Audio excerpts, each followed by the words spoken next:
It's March 29th, 2022, and we're at Guadalupe Mountains National Park, which is our fourth of 6 national parks this trip. This short path takes you to the remains of the old pinery station. For 11 months, from September 1858 to August 1859, stagecoaches stopped here on a regular basis for food, water, rest, fresh mule teams, and protection. Each coach traveled day and night, averaging 120 miles a day, and carried up to 9 passengers, essential baggage, and 12,000 letters. Today, little is left of the once fort-like building. It's a quiet, fragile reminder of the nation's first successful attempt to link east and west with a reliable transportation and communication system. Prior to this, letters moved east to west by steamship sailing around South America. As a forerunner of the Pony Express and Transcontinental Railroad, the Butterfield Overland Mail was the first successful attempt to link east and west with a reliable transportation and communication system. Much of the route in this part of the country followed the well-defined path of thousands of immigrants and gold seekers traveling westward during the previous decade. The arduous 2,700-mile wilderness journey between St. Louis and San Francisco was always completed within 25 days as stipulated in John Butterfield's Federal Mail contract. Long after the station was abandoned for a more adequately protected route designed to better serve a chain of military forts along the road to El Paso, the high limestone walls continued to provide refuge for immigrants and outlaws. We stopped at a nearby pavilion for lunch and to try and get some shelter from the wind. The most popular hike in the park is to the top of Guadalupe Peak, which is the highest point in Texas. We decided on something a little less challenging and hopefully a lot less windy. I hope there's less wind down there. Ready?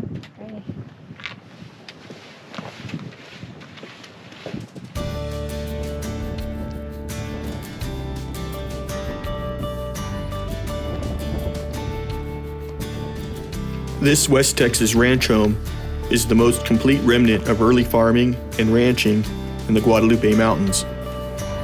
2 pioneer ranchers settled here in the 1870s with a few cattle.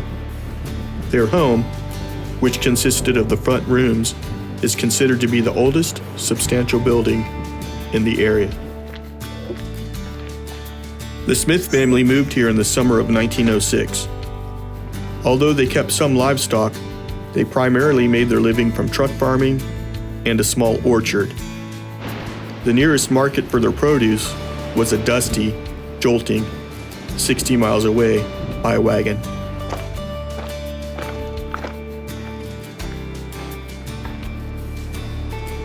During their 34 years here, the Smiths added a kitchen, 2 bedrooms, and an upstairs to the original ranch house. The red building was used as a bunkhouse, storage shed, barn, and schoolhouse for 8 local children.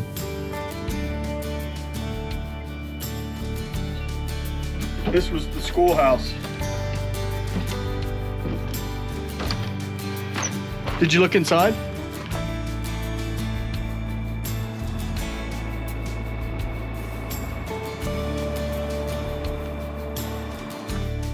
Over the years, the complex served as the community center for dances and other social gatherings. It also served as the Frijole post office, named by local folks because of their abundant diet of beans. We decided to hike the Smith Spring Loop, which is paved from Frijole Ranch to Manzanita Spring. It then ascends along a maintained trail to the heavily vegetated Smith Spring. The loop is 2.3 miles long, according to the visitor center.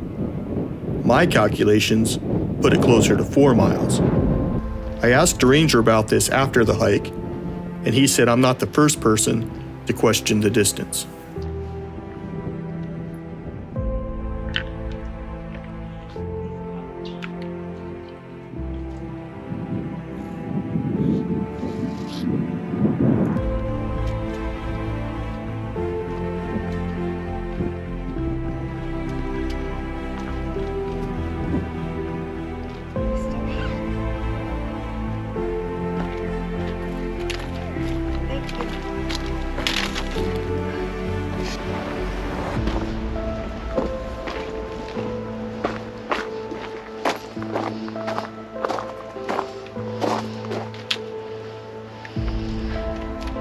Where's the spring?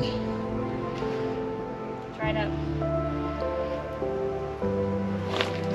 They should rename it Dry Spring. It's hard enough climbing uphill without being blown backwards, huh?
Do you need a Kleenex? Probably. I just hope this goes straight across instead of going further up the hill.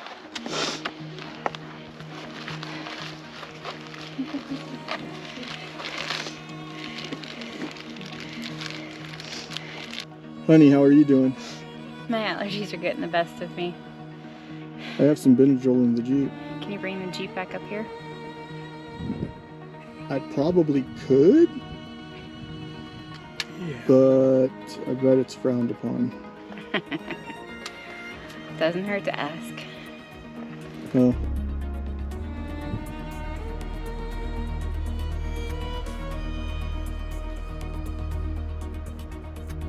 Oh, people over there were saved. Humanity. We'll make it. Come back! Go back. Never make it! When they closed the road behind us. Fatal! Just Turn wa- back while you can! It got Don't washed be out. stupid! Is that gonna end up on YouTube? yes it is. So on a serious note, how is it? That was awesome. Are you still filming? Yes. Wow. Thank goodness it's right at the top. It is the most awesomest spring that was ever sprung from the springing places. There's actually water? It's water, yeah. There's a little there's a little pool of water, and it's very pretty. All right, well, Have a good one, I was man. wondering where the turning point is. Otherwise you have to go up the canyon. I saw your head bopping what around. do you have there? It's a Garmin. It's a navigating thing. It's a navigating widget. And it says we've went 2.3 miles. No, it says that as the crow flies, it's 0.6 miles back to where we started. So sprout your wings.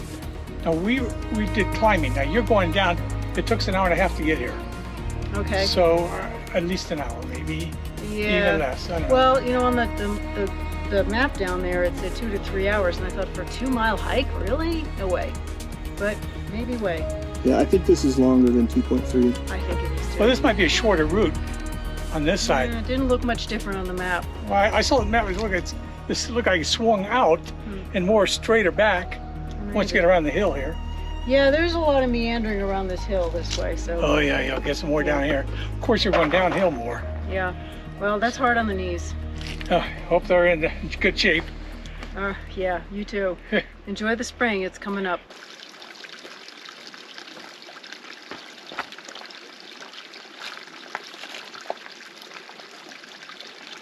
You go straight though, right?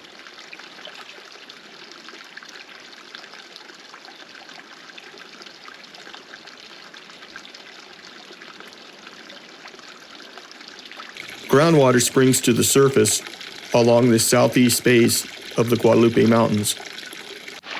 The waters of Smith Springs and of Manzanita Springs below arise from an underground reservoir of permeable sandstone, a rock layer deposited in the Permian Sea.